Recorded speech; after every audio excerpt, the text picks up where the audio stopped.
sphere of influence by manipulating the gods through his priests. Usually we ignore the pious mouthings of the priesthood, which have little to do with our own intentions and desires.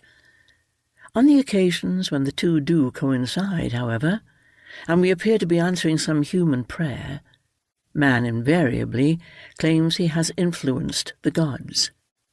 This makes him more arrogant than ever.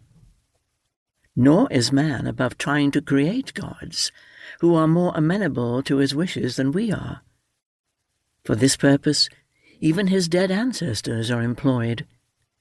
Unfortunately, the same belief with which man shapes us can transform one of his own into a deity of sorts. Such man-made gods have abilities exceeding those of mere mortals, and in addition embody all the vices of humankind. They inevitably hate the ace, whom they see as rivals and superiors. We call them Sioux, the evil ones, demons. 1.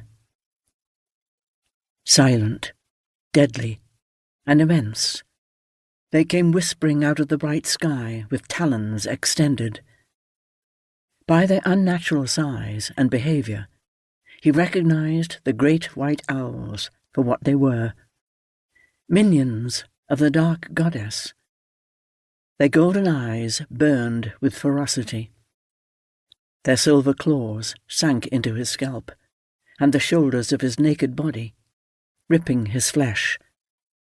He bit down hard on the inside of his cheek until he tasted blood, to keep himself from crying out. If she was watching from the other world, he refused to grant her that satisfaction. At some distance beyond the trees, he detected a faint but unmistakable glow that could only mean one thing. He must be approaching an area of sacred space. He stumbled as the ground beneath his feet turned to a gelatinous morass, sucking him down, then solidified almost instantly to trap his feet and ankles. With the palm of his hand, he struck the earth, spending a valuable portion of his remaining energy to break the surface tension and release himself. As he pulled his legs free, he felt the draught of wings brush his face. He promptly threw himself back down and cradled his head with his arms. The trio of hunters swept in low above him, the susurration of their wings all the more menacing for its softness.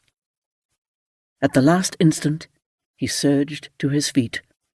With flailing fists, he struck one of the birds in the chest, bringing it down in an explosion of feathers. Before it could hit the ground, he snatched up the creature and held it to his face. The distinctive musty odour flooded his mouth and throat as he sank his teeth into the owl's neck. Trying not to gag on the cloud of plumage, he clamped down hard and inhaled deeply. The owl screeched and writhed. He took another, even deeper breath, forcibly drawing into his lungs a thin vapour torn from the very core of his victim. He was ravenous for the creature's hire, the living spirit it contained. As he inhaled its essence, the energy that animated the owl began to replenish his waning strength. But one breath was not enough. He must have more. The pursuit had been so long. He was so weary. Sensing his intent, the owl redoubled its struggles.